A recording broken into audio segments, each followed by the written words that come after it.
น่ะนี่เขาเรียกบารมีธรรมโดยบุคคลนะแต่ประเดี๋ยวเนี่ยมาฟังอะหลวงพ่อนะหลวงพ่ออยู่เฉยๆ เป็นหลวงของเจ้าบ้านแต่เวลากระบวนการแก้ปัญหาเรื่องบอกว่าในเรื่องต่างๆก็ยังถึงแม้จะเรียกศูนย์ไกลเกลี่ยศูนย์ดำรงธรรมศูนย์อย่างกันแล้วแต่ก็ยังไม่ทิ้งร่องรอยของวิถีวัฒนธรรมในเชิงพุทธเอาไปแก้ปัญหาการให้อภัยนี่การให้อภัยกันความฮักกันสามัคคีกันกตัญญูกตเวทีนี่เพื่อจะเล่าเรื่องราวเวลาจะไกลเกลี่ยกันนะเอาเป็นมนุษย์อย่างเดียวกันนะเนี่ยก็ล้วนแล้วแต่หลักธรรมทางศาสนาเอามาหนุนเสริมเรื่องของการบริหารจัดการเรื่องความขัดแย้งเรื่องความการพัฒนาในประเด็นอื่นๆเนาะอันนี้เราก็ยังมีพระพุทธหลักธรรมทางพุทธศาสนาหรือแม้กระทั่งสถาบันวัดวาอารามก็ยังเป็นศูนย์รวมจิตใจของชาวพุทธอยู่นี่ศรัทธาสาธุชนทั้งหลายดังนั้นก็เอาจงภูมิใจนะในการได้มาพบได้มายอมรับนับถือพระพุทธศาสนาเราก็เห็นว่าบรรพบุรุษของเราได้เลือกแล้วว่าพุทธศาสนาเป็นศาสนาที่เหมาะสมกับวิถีชีวิตของคนไทยก็เลยเลือก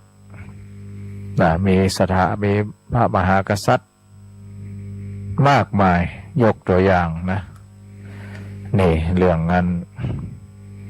เกี่ยวกับสัญลักษณ์ต่างๆกับแฝงมาสัญลักษณ์ทั้งสามอย่างเช่นถ้าธงไตรลงค์นี่นะมีเป็นงานเป็นพระราชนิพนธ์ของพระบาทสมเด็จพระเจ้าอยู่หัวรัชกาลที่6พระบาทสมเด็จพระมงกุฎเกล้าเจ้าอยู่หัวได้ทรงกำหนดสีธง3 สี3 สถาบันมีใจความว่าขอพร่ำรำพันบรรยายความคิดเครื่องหมายแห่งสีทั้ง3งามถนัดขาวคือบริสุทธิ์สีสวัสดิ์หมายพระไตรรัตน์และธรรมะคุ้มจิตไทยนี่สีขาวหมายถึงพระรัตนตรัยและพระธรรมธรรมะแดงคือโลหิตเราใช้ซึ่งยอมสละได้เพื่อรักษาชาติศาสนาหมายถึงชาตินะน้ำเงินคือสีโสภา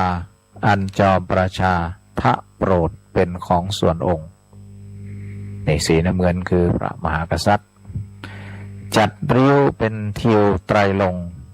จึงเป็นสีธงที่รักของเราชาวไทยนี่ก็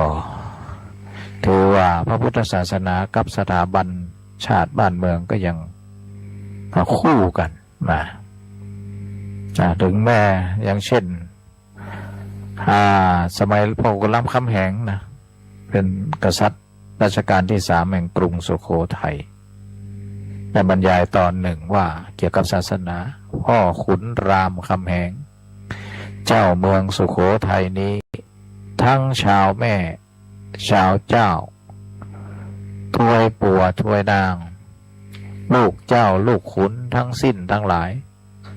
ทั้งผู้ชายผู้หญิงทั้งช่วยมีศรัทธาในพระพุทธศาสนา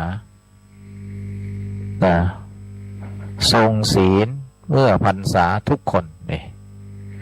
ว่าโอ้ยง่ายว่าเราประชาชนชาวสุโขทัยบอกว่าเป็นเชื่อเจ้าขุนมุนนายตลอดถึงศรัทธาทั่วไปมีศรัทธาในพุทธศาสนาแล้วก็ถือศีลเมื่อเข้าพรรษานี่เข้มงวดในคราวที่พระเจ้าหลุยส์ฝรั่งเศสได้มากราบทูลสมเด็จพระนารายณ์ว่าขอพระองค์เนี่ยได้เข้าลีดลักษณะเนี่ยเชิญชวนพระสมเด็จพระนารายณ์ก็ได้ มีพระราชกระแสรับสั่งตอนหนึ่งว่าพระเจ้าหลุยที่14จะให้เราเข้ารีดดังนั้นเหรอเรื่องนี้เป็นเรื่องใหญ่มากเพราะในราชวงศ์ของเราก็ได้นับถือพระพุทธศาสนามาช้านานแล้วจะให้เราเปลี่ยนศาสนาอย่างนี้เป็นการดูยากอยู่เนี่ยนะนี่เป็นมั่นแล้วก็ข้อความต่อไปนี่ก็อันนี้เหมือนกันนะย้อนไปอาจจะให้เราเปลี่ยนศาสนานี้ยากอยู่ถ้าพระผู้เป็นเจ้าผู้สร้างฟ้าสร้างดินจะต้องการให้เราทั่วโลกได้นับถือศาสนาอันเดียวกันแล้วพระเจ้ามิจัดการให้เป็นเช่นนั้นเสียแล้วหรือนั่นอันนี้เขาก็อ่านตามเอกสารนี่ก็สาระสำคัญก็คือสะท้อนว่าพระมหากษัตริย์เนี่ยก็ได้นับถือศาสนาพุทธอย่างแรงกล้ามาช้านานแล้วมาดูหลักศิลาจารึกของพระเจ้าตากสินมหาราชผู้กู้ชาติกู้บ้านเมืองหลังจากเสียกรุงไปครั้งที่2มีปรากฏอยู่ในวัดอรุณราชวรารามมีจารึกว่าอันตัวพ่อชื่อว่าพญาตากทนทุกข์ยากกู้ชาติเพื่อศาสนาถวายแผ่นดินให้เป็นพุทธบูชาแด่ศาสนาสมณพุทธโคดมให้ยืนยงคงถ้วน 5,000 ปีสมณพราหมณ์ชีปฏิบัติให้พอสมเจริญสมถะวิปัสสนาพ่อชื่นชมถวายบังคมรอยบาทพระศาสดาคิดถึงพ่ออยู่คู่กับเจ้าชาติของเราคงอยู่คู่พระศาสนาพระพุทธศาสนาอยู่ยงคู่องค์กษัตราพระศาสดาฝากไว้ให้คู่กันนี่อันนี้จารึกศิลาจารึกของแวบพอเด้ออรุณว่าฝั่งทนบุญนะนี่วันนี้ก็ได้มาว่าทำไมสัตว์พระพุทธศาสนาถึงได้ผูกพันกับสถาบันของเรามานานแสนนานก็เพราะอย่างนี้แหละมาที่มันได้ผูกพันตั้งแต่ก่อร่างสร้างเมืองมาดูพระราชปณิธานในการเสด็จขึ้นของราชของรัชกาลที่1สมพระบาทสมเด็จพระพุทธยอดฟ้าจุฬาโลกมหาราชได้มีประกาศพระราชปณิธานว่าตั้งใจจะอุปถัมภกยกพระพุทธศาสนาป้องกันขอบขันธสีมารักษาประชาชนและมนตรี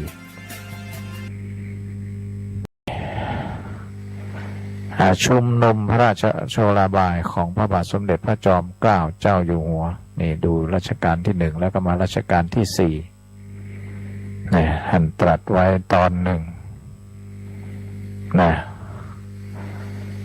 ว่าอันหนึ่งในพระเจ้าแผ่นดินก็ตรัสสรรเสริญว่าศาสนาใดๆไม่ประเสริฐกว่าพระพุทธศาสนารับสั่งดังนี้ทุกพระเจ้าแผ่นดินมาจนทุกวันนี้ก็ซึ่งรับสั่งดังนี้ก็ดูเหมือนจะเอาใจพระสงฆ์ซึ่งเป็นเจ้าของศาสนาโดยอยู่ในแผ่นดินก็ที่แท้พระสงฆ์ราชาคณะที่เป็นประธานในศาสนาก็ยังงมงายไม่รู้แผ่นดินแผ่นฟ้าแต่พระเจ้าแผ่นดินองค์นี้ทรงทายศูนย์จันทร์ถูกต้องแน่นอนก็เป็นดังนี้ท่านยังคงสรรเสริญว่าพระพุทธศาสนาดีกว่าศาสนาทั้งปวงและทรงอุตสาหะประพฤติตามพระพุทธศาสนาอยู่ก็เห็นชัดว่าเป็นเพราะพึ่งพาอาศัยพระพุทธศาสนาอยู่นี่อันนี้ก็ตีนำ หนังสือเล่มนี้มาเขาได้สารทยายเพื่อนก็พยายามรวบรวมว่าพุทธศาสนากับสถาบันมหากษัตริย์เนี่ยได้ผูกพันกันแนบกันมาเนาะดังนั้นตีได้ปรารภว่าวันที่4ถึงวันที่11เนี่ยก็มีข้าราชการในส่วนอื่นๆเป็นกระทำกันนะแต่ในส่วนเรือนจำลำปางเนี่ยเป็นกระเลือกมาบวชตีวัดบรรพตเนาะผลเห็นบรรยากาศสงบอันนี้ก็เป็นเรื่องของศาสนาพุทธกับวัดมหากษัตริย์และยังมีแห่งหลายมิติศาสนาพุทธเนี่ยเป็นแหล่งหล่อหลอมเอกลักษณ์ของชาตินี่มาดูบทนิพนธ์ของเจ้าคุณประยุทธ์เดี๋ยวนี้เป็นสมเด็จพุทธโฆษาจารย์เนาะคุณได้รวบรวมไว้เกี่ยวกับพระพุทธศาสนาความสำคัญของพุทธศาสนาในฐานะเป็นศาสนาประจำชาติที่เป็นเกียรติไว้เมื่อก็ยังทันสมัยอยู่นี่พุทธศาสนาเป็นแหล่งหล่อหลอมเอกลักษณ์ของชาติไทยอย่างที่บอกมีอย่างพ้องความเป็นอิสระนะคนไทยนี่ชอบอิสระมีน้ำใจเป็นลักษณะอย่างหนึ่งของคนไทยซึ่งชาวต่างชาติกล่าวถึงอย่างที่เอ่ยแล้วว่าความมีน้ำใจของคนไทยนี่เป็นไมตรีจิตอย่างสากลคือแสดงออกแก่คนทั่วไปเสมอเหมือนคล้ายคลึงกันไม่แบ่งพวกแบ่งหมู่ไม่จำกัดชาติศาสนาคนไทยให้เกียรติแก่คนต่างชาติต่างศาสนายินดีต้อนรับคนต่างลัทธิบางทีให้เกียรติแก่คนต่างชาติต่างถิ่นต้อนรับด้วยความมีน้ำใจจะสังเกตนะตะวันบันซื้อเนี่ยได้ยินกระแสข่าวเรื่องตีแฟนคลับของคนไทยไปดูการแข่งวอลเลย์บอลหญิงนะ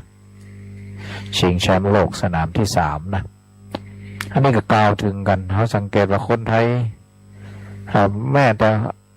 ทีมไทยบ่ได้แข่งนะคนไทยนี่ก็จะไปต้อนรับไปเชียร์ทุกทีมนี่เขาบอกว่าเห็นยากเชียร์แบบสุภาพแล้วก็เชียร์อย่างมีน้ำใจนะมีของรางวัลล้อส่งนักกีฬานี่ทึ่งมากแล้วก็ประทับใจมากนี่ก็ได้สะท้อนถึงสิ่งที่หล่อหลอมโดยทางตรงและทางอ้อมจากพระพุทธศาสนาจากรุ่นถึงรุ่นเด็กๆบางคนอาจจะมองว่าฉันไม่ได้นับถือศาสนาอะไรนะแต่โดยบริบทสังคมไทยก็จะมีลักษณะอย่างนี้มีน้ำจิตน้ำใจก็ซึมซับถึงแม้บ่ได้นับถือพุทธหรือไม่มีศาสนาก็ได้ซึมซับเอาสิ่งเหล่านี้ไปอยู่นะศรัทธาสาธุชนทั้งหลาย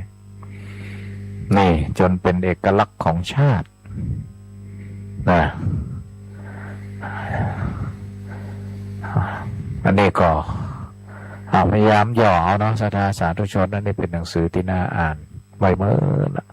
ก็เลยมันผูกพันหนังสือมันอยู่ในตู้มาได้มันก็อย่างว่าอันนี้ก็มาสะท้อนถึงที่นักปราชญ์เป็นมองแล้วก็เอามาสะท้อนเป็นตัวอักษรซึ่งเป็นความจริงนะแล้วก็พระพุทธศาสนาเป็นมรดกและเป็นคลังสมบัติอันล้ำค่าของชาติไทยแต่ก่อนเนี้ยอาจจะมองว่าผิวเผินอาจจะมองมหันต์แต่ประเดี๋ยวนี้ชัดขึ้นนะมรดกเราเนี่ยเป็นมรดกอันล้ำค่ามีมูลค่ามีคุณค่าที่ต่างประเทศมาแอลวัดเชตุพนวัดอรุณวัดพระแก้วพระบรมมหาราชวังหรือวัดต่างๆนะก็เพราะประทับใจในเรื่องจิตรกรรมประติมากรรมสถาปัตยกรรมซึ่งมันถูกหล่อหลอมโดยคติของศาสนาพุทธนะรวมกับศาสนาพราหมณ์ด้วยแต่ก็จะจากพราหมณ์กลับมาเป็นพุทธนั่นแหละเด่นเข้ามาเลยกลายเป็นพุทธศิลปะที่สะท้อนถึงความคำสอนสะท้อนถึงวิถีวัฒนธรรมของพุทธก็เรียกพุทธศิลป์นะเกิดความงดงามขึ้นนะศรัทธาสาธุชนทั้งหลาย นี่ก็จงภูมิใจเนี่ยเอ้าก็โอมาเกือบ1 ชั่วโมงแล้วนะโอไปโอมานะเกือบ1 ชั่วโมงละพักยกสกรรมเนอะสาธุชนเปิดเพลงธรรมะ เปิดเพลงธรรมะให้ฟังสักเพลงแล้วก็มันแท็กนี่มันบอกหัวเพลงอย่างนะเปิดไปก่อนเนาะวันนี้ก็สวดเปิดแล้วเพลงนี้นะเพลงนี้ก็กำแพงรุ่นนะจากไหน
ก็เพลงนี้ก็มีความหมายที่เหมือนกันกำแพงบุญ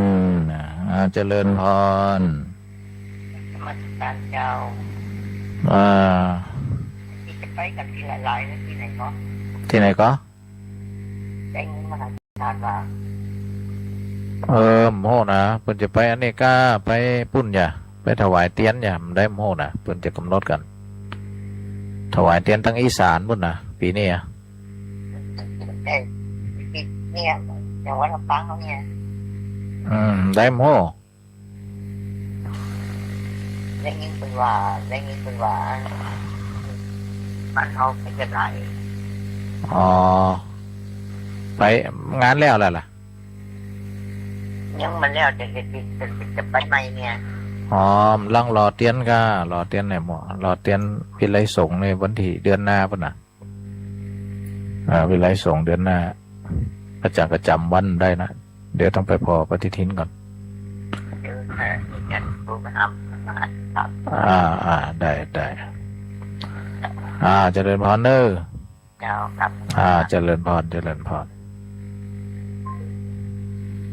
อ๋อเพลงจบไปเหรอ วันนี้ก็รายงานนะศรัทธาสาธุชนให้งานท่านเจ้านี่ก็ไปประชุมที่วิไลสงฆ์แล้วก็มีคณะนั่นแหละเรือนจำกลางเข้าไปพบ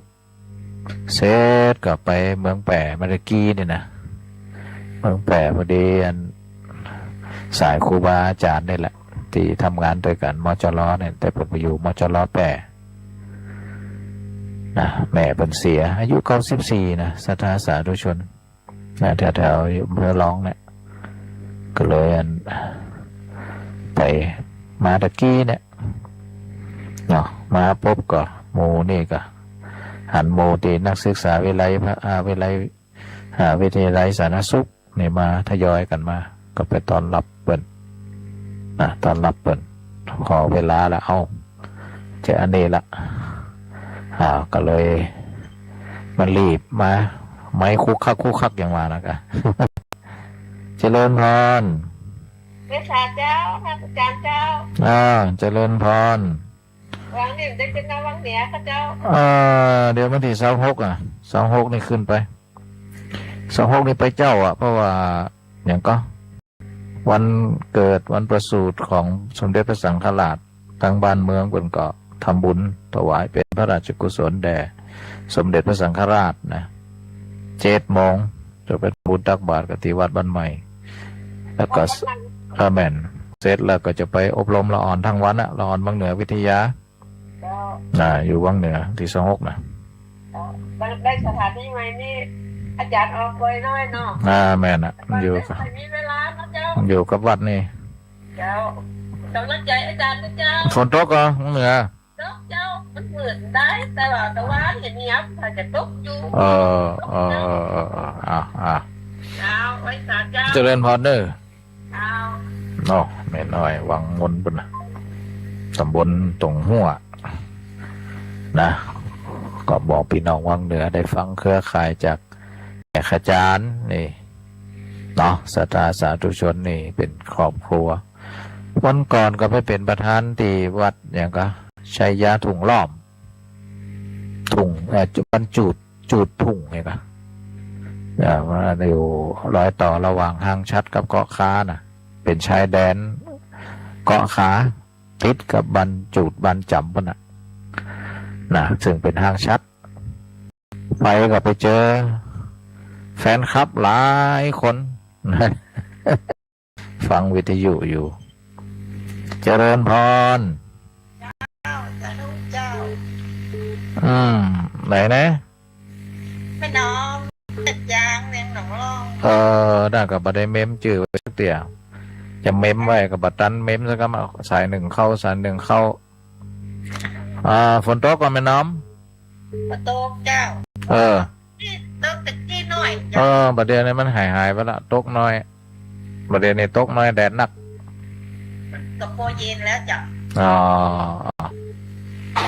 ได้ละ เจ้า กี่ข้าวแรงแล้วเนี่ย อีกแล้วเจ้า มันจะ ก็หลายวันนะมาได้ยินเสียงเป็นเทศอะไรอย่างเนาะมาเดี๋ยววันนี้ได้ยินเด้อ แหละ จะมาวันไปโหลดเตียนไอ้เตียนลำปางนั่นนะ ก็น่าก็มาได้ไปสักกรรม แล้วไปกำแก้ ไม่ไปสักกรรมงานวังเหนืออย่าไปบวชพระบวชป่าอย่างเงี้ย ไปแล้วปิกมาแหวอันวัดสี่วัดเก้าเจ้า สี่หมดเก้า ลูกหลานอยู่ห้อนตูดนึก ดูนี่นะ เจ้า สี่หมดเก้าลายฮะนะ บุญชงเจ้า นั่นลูกหลานละ เจ้า ดีละได้มาแอวไปวันพศรีหมูตี อยู่อยู่ผมฝากหนึ่ง อยู่ผมฝากหนึ่ง วันนั้นเอาเบอร์โทรไปกับโทรเพื่อนเริ่มปฏิติดกัน เจริญพรแม่น้อมเนอ เจ้า สาธุนะสาธุสายเข้าละสายเริ่มเข้าละเจริญพร เจ้าไอ้สาเจ้าภาษาเจ้า อันนี้ไผ่นะ อันนี้มันเป็นสมัยนางแลเจ้า นางแล้ล่ะ เจ้าวันนั้นได้มาตะกรรมเลยเจ้า ไปกะ โอ้เตรียมหันกันตะกรรมเลย ยังว่าละไปแวบๆไปแล้วก็บ่ได้ปั่นป้อนใช่ไหม อ๋อ ก็ต้องรีบไปที่ซบปราบนะ อ๋อ บ้านมันครูบาเกมอ่ะ อ๋อเจ้าแม่ก็พอหา อืม พระอาหารกันเจ้า ไปฮันก็สวดมนต์เรียบร้อยแล้วก็ในคณะที่เป็นหมอบนั่นน่ะหมอบสลาเพิ่นกำลังอู้กันนะพระอาจารย์ก็แวบมา อ๋อเจ้า แวบ อ ออยู่ ก ถึง มา พระมหาสมศักดิ์นั่นนะเจ้า เออ มดจะรอประจานรอเตรียมเลยก็เจ้า นี่พระอาจารย์ก็ยังจำวันได้แต่เนี่ยเดือนกรกฎาน่ะ เป็นเทศกาลแล้วได้ไปวันนั้นได้ไปสักตื่นก็เจ้า ได้เดี๋ยวไปเจอกันเพื่อนก็ได้ เจ้าเจ้าก รกฎา เป็นกำลังใจเนอะเจ้า เจริญพรเนอะ เอาภาษาเจ้า พี่น้องนั่งแลสุมาเตอะสายบางสายกับตันหับกับเนาะก็ได้อู้ได้จ่าเพื่อเขาได้สืบเรื่องราวอดีตว่าคนแตะก่อนเปิดมีความคิดความเห็นจะได้เกี่ยวกับชาติบ้านเมืองเกี่ยวกับศาสนา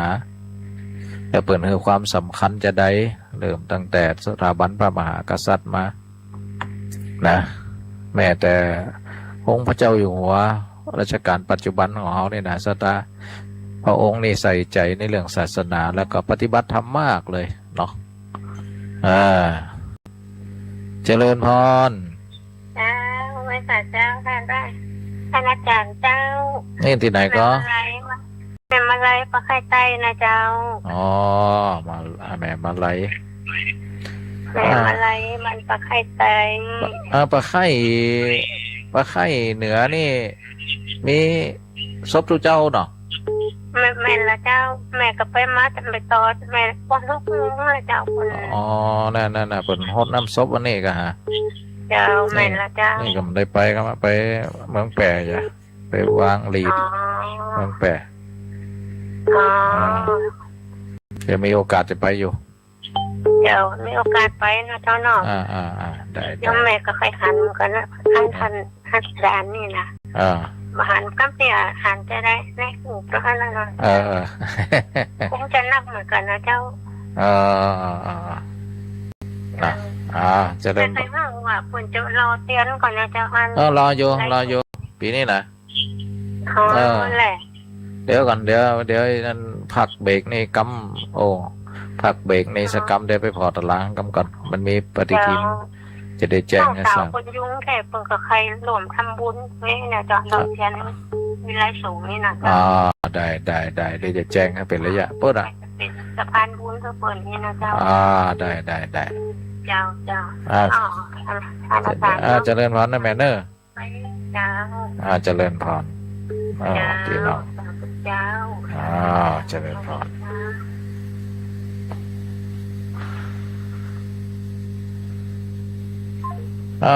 ก็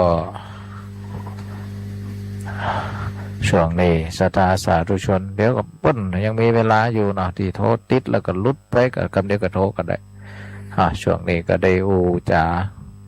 ธรรมะกับศรัทธาสาธุชนเจริญพร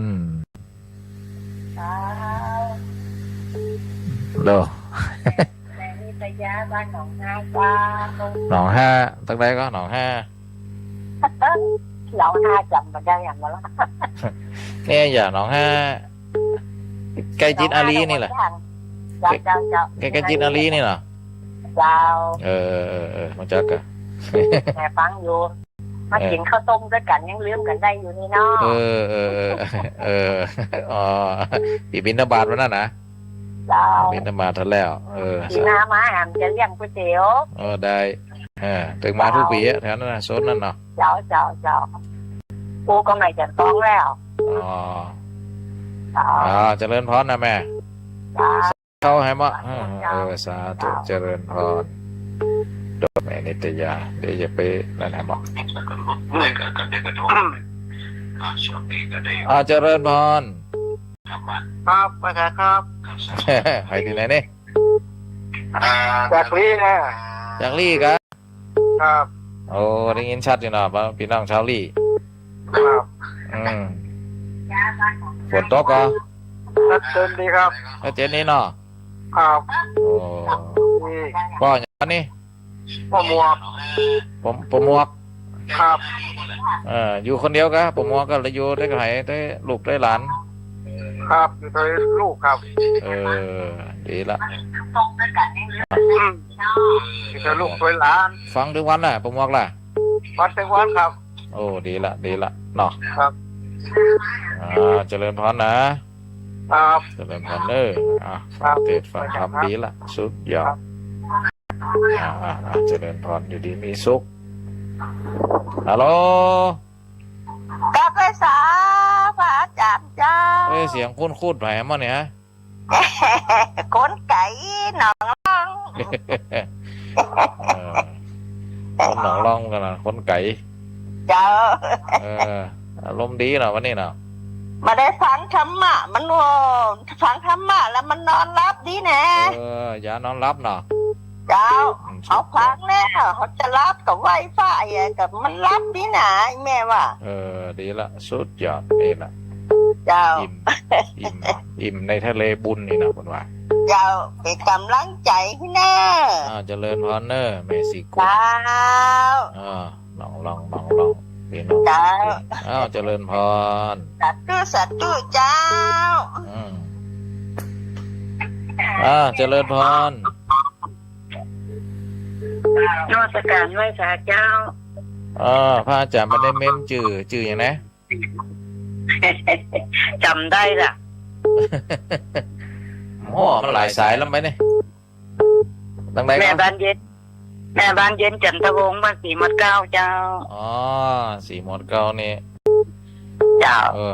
มันเป็นสีหมดเก้าก็ไปเฮียนอย่างก็วันก่อนกับพระอาจารย์ก็ไปสอนหนังสือที่โรงเรียนผู้สูงอายุฮะนะบ้านล่องบ้านสีหมดเก้าก็มี เจ้าบ้านสีมัดเก้าแม่ยันปีหนึ่งปีว่าเทศบาลเมืองเขลังเนี่ยเจ้า ปีหนึ่งพระอาจารย์ไปสอนปีหกนะ เจ้า แต่ว่าไปสอนอยู่ แต่ว่าไปปีหกเลยเจ้า ปีหก วันนี้ไปเจ้า ไปเฮียนเหมือนกันเนาะ เจ้าอีแม่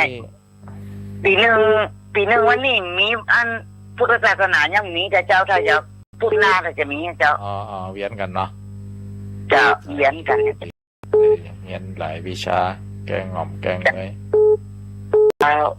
เวียนหลังเจ้าร้อนนะแม่ดีละ เจ้า เมื่อ สา สี ธุ เมื่อ สาธุ เก้า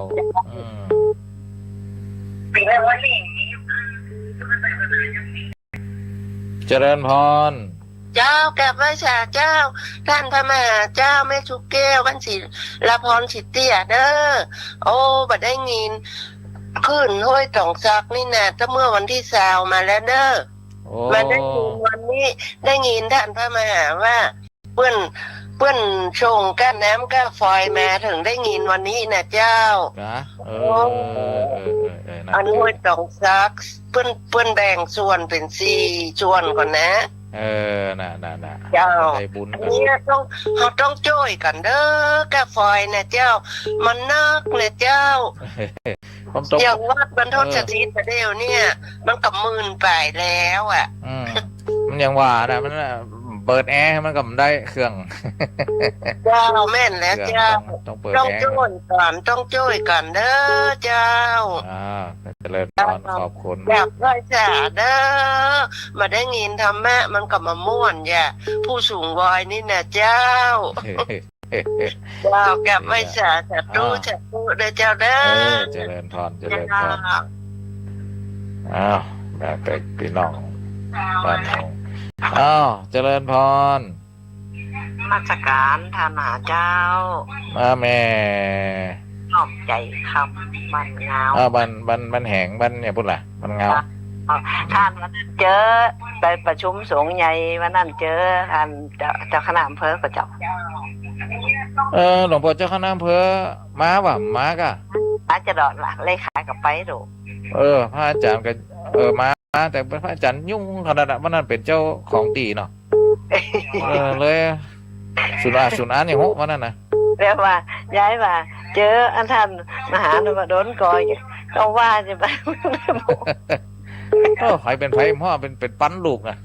ก็แรกกะใช่ป่ะ เจอกันดีกันเราย้ายกับว่าจะนี่ เนี่ยหันกันแวบๆอยู่แต่ว่าไปนั่งใกล้ๆร้องอำเภอมันร้อง อ๋อท่าน อาจารย์ก็นั่งแล้วก็ลุกเดี๋ยวก็นั่งเดี๋ยวก็ลุกอ่ะเพราะมันเป็นของตีก็เลยบ่เคยได้ได้จ่าเปิดแต่ได้ เจ้าอันถ้าโยมย้ายได้ฮู้ว่าท่านเลขาเปิดบอกกับเดี๋ยวฝากอันยังไปฮื้อกะถวาย ก็เป็นยังก็บ่เคยได้ไปปุ่นถ้าไปปุ่นก็ได้อันนี้โทรไป วันหน้าก่อนนี่เนาะวันหน้าเปิดมาเงาอีกมันจะมีโอกาสมาอยู่กายอีกเนาะได้ไปอยู่อ้าว เจริญพรเนอสาธุเจ้าเจริญพรอ้าวก็ศรัทธาญาติโยมเนาะเดี๋ยวก็เบรกอันนี้สักกรรมเนาะเพลงธรรมะเปิดเพลงธรรมะสักเพลงเนาะเดี๋ยวไปพอปฏิทินนะครับโอ้เพลงอย่างนั้นมันเหมือนอันไม่ได้หันชื่อเพลงนั่นดนตรีให้หมดลุงลังเลยนะวันนี้นะสถานญาติอยู่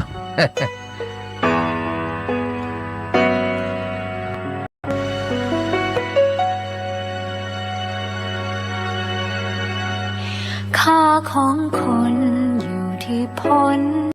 ของงานภาษิตโบราณกล่าวขานเอาไว้ปัจจุบัน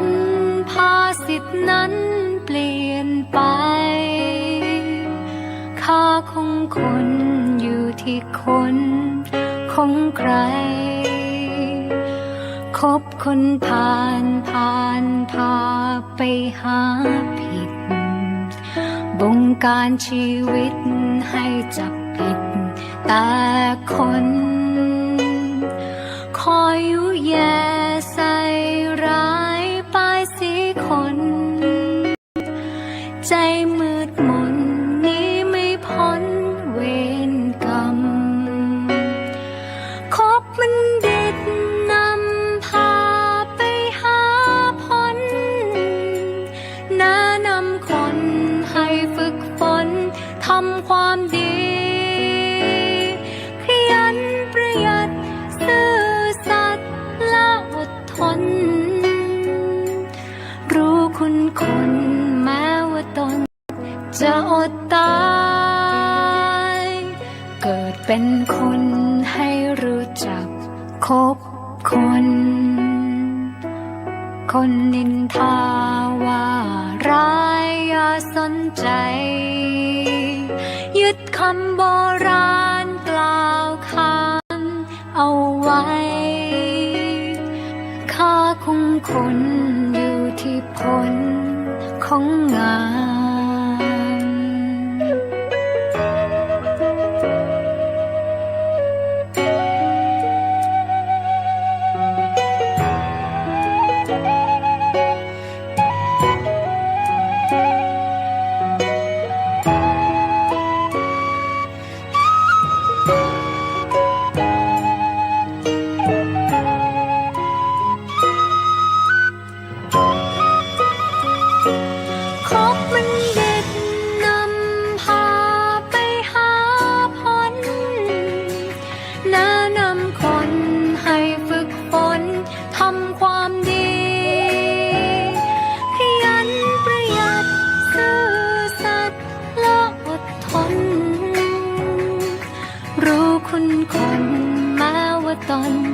จะอดตายเกิดเป็นคนให้รู้จักคบคน คนนินทาว่าร้ายอย่าสนใจยึดคำโบราณกล่าวขานเอาไว้ค่าของคนอยู่ที่ผลของงาน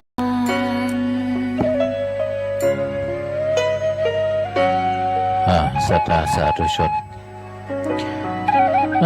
จริงๆความหมายของเพลงนี่ก็จัดดีนะทำไมธรรมะปากของคนอยู่ที่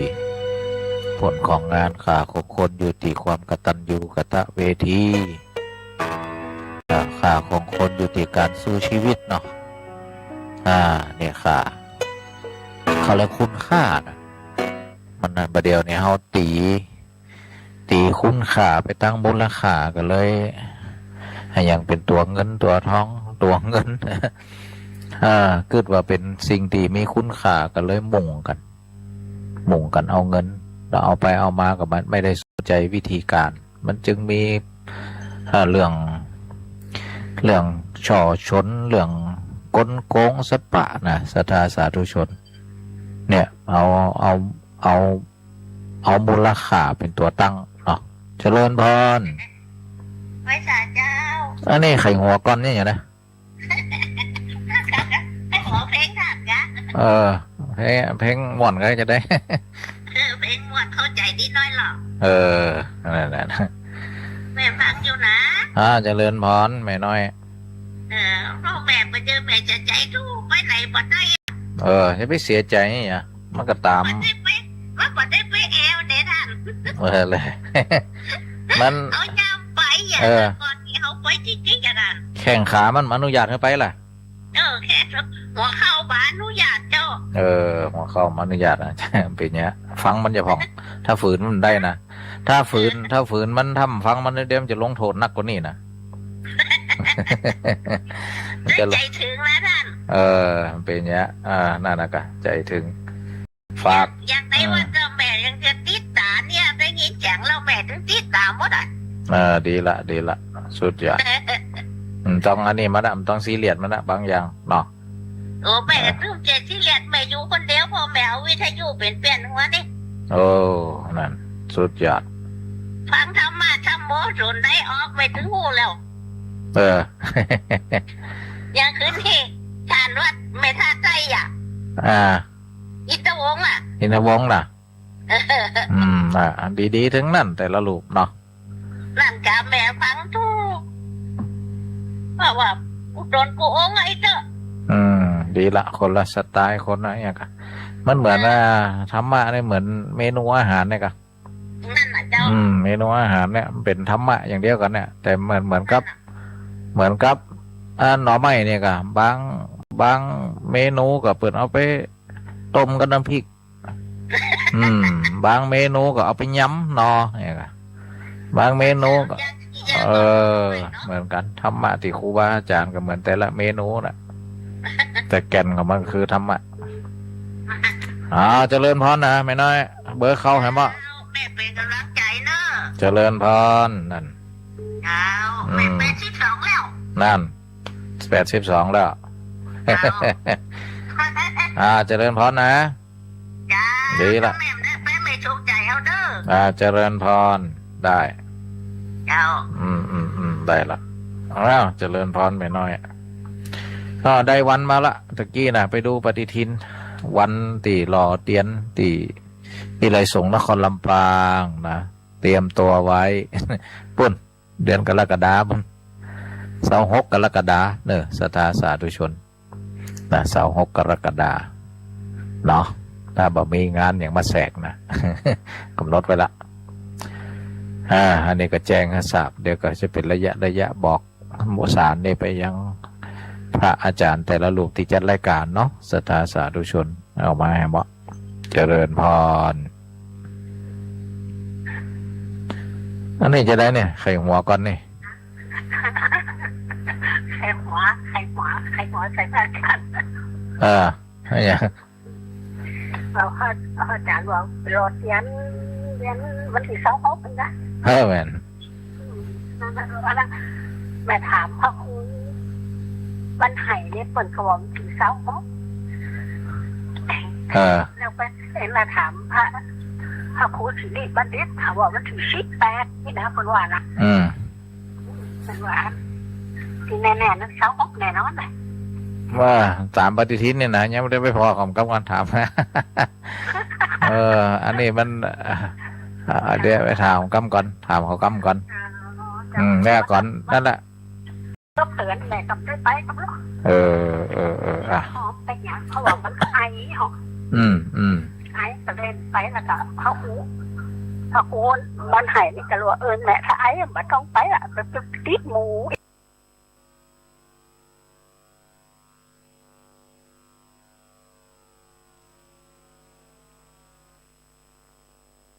หูจักหมดล่ะ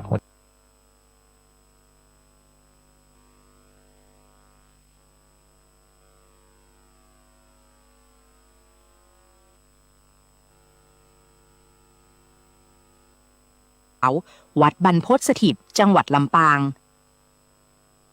ยากขึ้นอาจจะไปมองคนอื่นไล่ก็ยากขึ้นละ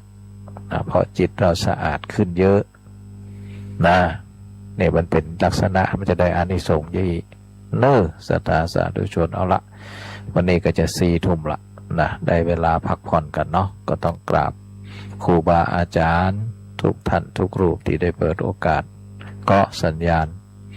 จากวัดบรรพตสถิตสู่ประชาชนหลายพื้นที่ไปถึงเมืองน่านบนนะสตาสาธุชนอะไรต้องขอกราบขอบพระคุณครูบาอาจารย์ขออนุโมทนาขอบคุณกับญาติโยมทุกท่านนะที่ได้ให้กำลังจิตกำลังใจรวมฟังธรรมะกาสาธรรมัตกาเลนะธรรมสวนังการฟังธรรมตามการซึ่งพุทธเจ้าก็ตรัสว่าเป็นสิ่งที่เป็นมงคลนะเราทั้งหลายก็ได้ฟังเทศน์ฟังธรรมนอกจากนั้นก็ได้ช่วยเหลือเกื้อกูลนะเป็นการน้ำกาไฟมาเนอก็ต้องขออนุโมทนาศรัทธาญาติโยมมาณโอกาสนี้เอาละก็ได้เวลาพอสมควรขอให้ทุกท่านรับฝันดีผู้ธรรมะคุ้มครองพระพุทธรักษาธรรมรักษาสังฆรักษาสัทธาโสธีพระวันตุเต